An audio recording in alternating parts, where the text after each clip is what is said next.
Welcome to Leaving Nothing to Chance, your go-to podcast where we bring you insights from some of the most influential voices in small business and personal development.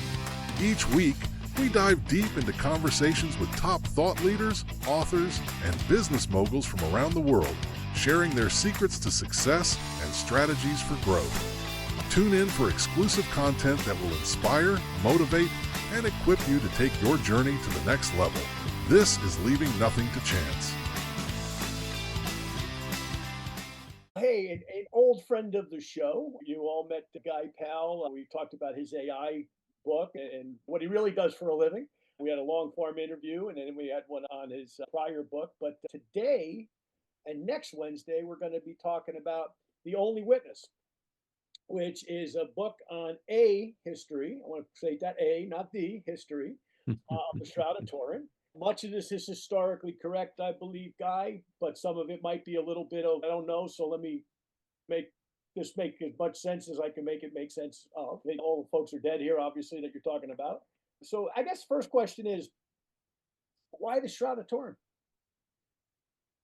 Yeah, good question. It's funny because my brother, he and I had a family Christian, obviously, since we were kids and everything. And he sent me a book maybe 20 years ago, and it was a history book, as best as you could define history, because obviously, the more you investigate history, the less and less you're certain of anything being actually the way it was written, the history was written.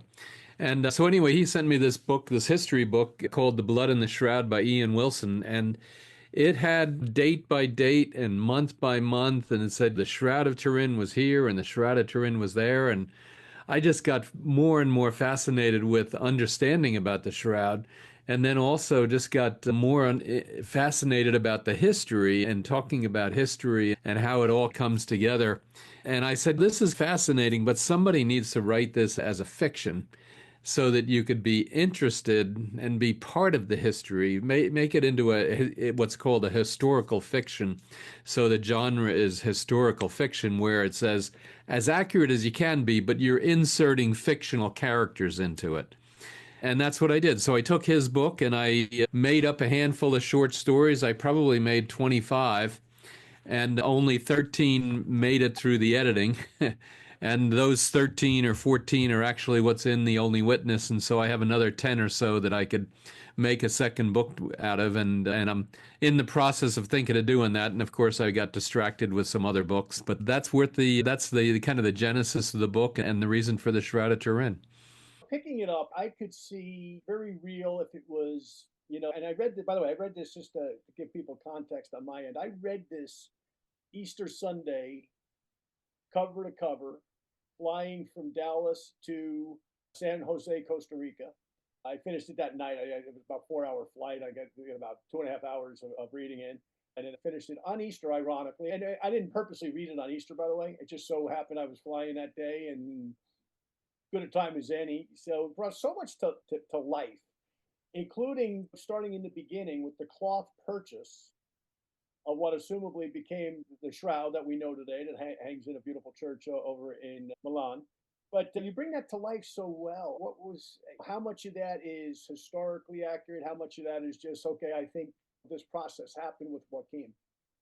Yeah, absolutely. Yeah, and thank you for reading it on Easter. It's a perfect, the perfect day to read about the Shroud of Turin, when the image is believed to have been imprinted onto that cloth. And that cloth, when I was reading that history by Ian Wilson, for example, I was reading this and I go, man, it's so hard to read. And I could see in my mind somebody having to go out and actually buying the cloth. It's not like the cloth appeared or something like that or was there. You had to actually go out and buy it. And what's fascinating about that is that got me into really studying everything that I could about the Roman Empire at that time, and some of the other things that are going on at that time, and the super crowded city of Jerusalem, because every Jew that lived outside the city would be coming in to make their sacrifices and pray and what have you as part of the temple and their services. And then of course you have to buy the cloth. And where are you going to buy a cloth like that? And there's a weaver. The weaver is a family. He's not just he might be weaving stuff in his home or weaving stuff in some kind of a store or whatever, and then he's got bolts of cloth. And then he's got this very unusual way to make this cloth. And that is with what's called a herringbone. And I'm sure you're familiar with what a herringbone pattern is, but it's woven in a herringbone pattern. And so that cloth had to have existed before someone went out and actually purchased it. And then, of course, it was an emergency to purchase it because it wasn't certain that Jesus was going to be crucified that week. It was probably only certain maybe, I don't know, Thursday night, the Friday morning when it's, oh man, hey, he's going to be crucified. He's going to be killed. He's going to need to be laid into a tomb. He's going to need a cloth. And that based on the ancient burial practices of Jews at that time. And so then where are we going to get a cloth? The cloth had to be purchased, and obviously it had to have already been made, and you'd have to take what you can get, because if the cloth was not available, then you'd take some other cloth, and this one was available. At least in my mind, that was what was going on, and that was then the genesis of that story there on Easter morning.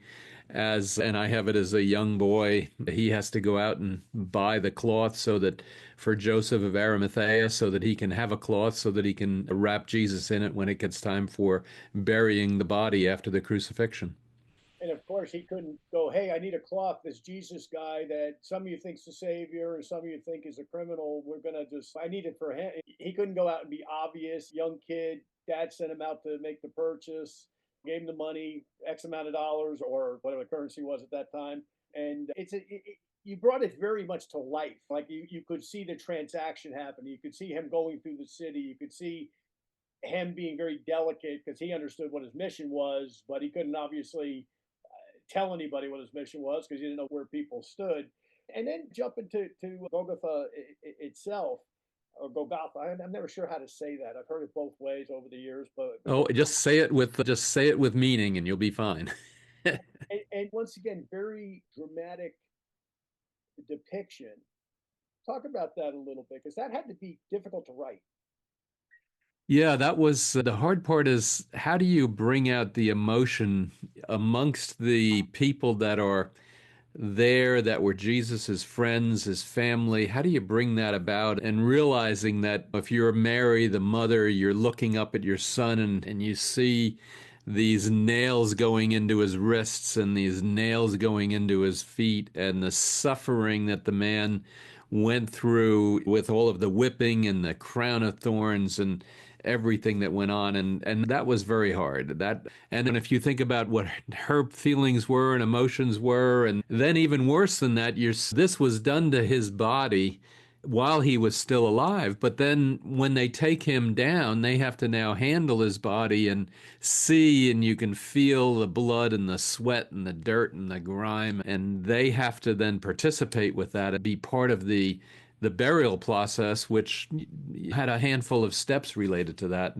And then you had to get him over to the tomb and carry him over there. And yet this is my friend. This used to be my friend. And here he is. And yeah, I spent a lot of time writing that because I wanted to really make sure that those emotions came out. And it was definitely very meaningful for me to think about what would it be if my son were on that cross, or what would it be if my friend or what have you were on that cross? It's so well written, and as reading, I was tearing up because it puts Jesus in such a human realm, which is what he was in. Sometimes we don't realize that, and we think of him as supernatural, if you will, but he was in body like we were, and you just think of the physiological torture that they put this man through. And you depicted it very well. And moving on, Guy, okay, this has had an interesting journey in all of these years. 525 to Edessa, which was a city I was not familiar with. I know Odessa, but not Edessa. Tell a little bit about what transpired there. It's interesting that Edessa is possibly, now this is one of the areas where history, so there are a handful of theories as to whether the shroud went through from Jerusalem and Golgotha, went up to Antioch, and then over to Edessa, which is on the eastern end of Turkey, modern day Turkey. or it may have gone some other way. So I chose this way. It was certainly one of the more prevalent ways that the shroud's path could have taken as it was getting to where it is today. Edessa is actually an interesting area. It has a very strong religious past going all the way back to Abraham. Just 20 miles outside of Edessa is where Haran is, and Haran is where Abram was spoke to God, and God changed his name from Abram to Abraham, and part of his journey to get to the promised land went through Haran, which is 20 miles outside of Edessa today. Then at some point, Edessa was part of modern day Armenia. And so that's why Armenia is also such an important place in Christian history, because it's a big piece of potentially where this went, and it has a handful of very strong religious texts around what happened in Armenia. And Edessa then is a kingdom at the time. It's the capital city of a kingdom called Osron. And there was a king there. His name was at the time King Apgar. And then in the 500s, this kingdom was in the middle of two warring empires. You had the Persian Empire and you had the Roman Empire, and Edessa is right there in the middle between the two of them. And so it's constantly trying to stay on one side or defend itself from the other. And it used the shroud as what's called a palladium, a way to protect the city from outside invaders. And one of the first or second invasions that took place and sieges that took place by the Persians, it was able to help them defend the city against the Persians. Eventually, the city did fall, but nevertheless, the shroud was a piece of that history and used as the bishop at the time walked around the city walls, protecting the city and trying to use the shroud as a palladium to protect the city. Wow. I love too some of these ancient cities that I had to actually look up where they are, and I'm not proud of that. Like even Constantinople, when you refer to that, I'm like, I think that's ancient Rome, is it not? But we'll come to that. I got to come to that question. So let's talk about the Roman Empire. Their role within all of this story is very significant, obviously. Yeah, absolutely. The Roman Empire was the big man on campus. The Roman Empire certainly was in charge of Jerusalem during the time of Christ, and it as an empire lasted for tens of centuries, so millennia. And the Roman Empire was the capital of the Roman Empire was Rome up until about 313, when Constantine said, I want to move this over to modern day Istanbul, previously called Constantinople. The city was named after him. And the whole Byzantine Empire became the center of the Eastern Roman Empire, and the wealth and riches that were generated by this enormous empire were just fascinating. There's gold and silver that was there. There are those, if you've ever been to Venice, there's these 4 life-size stallions or horses on one of the cathedrals in Venice, and those were stolen from Constantinople. And because Constantinople was then the capital of the Roman Empire, then it started to, or the emperors and the emperors' wives started to collect different religious artifacts, and so they collected pieces of or what were believed to be pieces of the true cross. They collected the crown of thorns. They collected different cloths that Mary wore or that Jesus wore, or the purple tunic, and all kinds of stuff. And then they wanted to get the shroud. And the shroud, if it were in Edessa, they went over to Edessa and actually purchased the shroud from Edessa, from the Muslims at the time, and brought it back to Constantinople. It had been exposed to some fires along the way as well, I believe. Yeah, exactly. And as you can imagine, a cloth like that, and over the years, over the centuries and millennia, it's going to be exposed to all kinds of natural disasters. So it could be floods. So there's a flood that I talk about in Edessa. There's a fire that took place in the 1600s in Chambéry, France. And so there's all kinds of stuff that takes place. There's earthquakes that happen, and it survived those. And one of the things that's different about the shroud versus, let's say, a mummy's cloth down in Egypt is the cloth from the mummies was hidden away in the tombs, and it was never opened. Whereas the shroud was being handled by everybody. The emperor would want to see it, the bishops, the cardinals, you name it, everybody wanted to see it. They'd handle it, they'd exhibit it in the cities and what have you. And that meant that it was being used for good purposes, but that meant that it would also get contaminated and dirty and things like that, which means that it's also very difficult to actually date the cloth. But in any case, there was fires that had survived, a couple of them certainly, and then it was repaired and what have you. On a lot of ships too, which mold and bugs and Lord knows what else, right? Yeah, yeah, and that's definitely part of a history, maybe not the history, is how did it get from any one of these cities to the next city? So how did it get, for example, from Constantinople over to France, Chambéry, France, I mentioned, and then from Chambéry, France to in Italy? And so it could have gone by wagon, by horse and buggy or whatever, and been brought that way, or it could have been taken by ship. My gut is that it was probably taken by ship from Constantinople to Athens. So it was in Athens for a while, is one of my theories. So it was in Athens for a while, and the easiest way to get there is definitely not to go by land, but to go by sea, down the straits there in the Aegean Sea and what have you. And then, how many times has it almost been stolen, or maybe was stolen and recovered? Yeah, that was part of my history, and where to add some interest and add some tension and fiction into the story, I had a couple of marauders trying to steal it and what have you. Whether that actually took place or not is who knows. Something this valuable was certainly in Constantinople. It was kept in the palace, or kept in one of the biggest churches, the Blanchonnet Church, the Saint Mary's of Blanchonnet Church in Constantinople. It's possible that it went to France, where it was kept in one of the Sainte-Chapelle in Paris.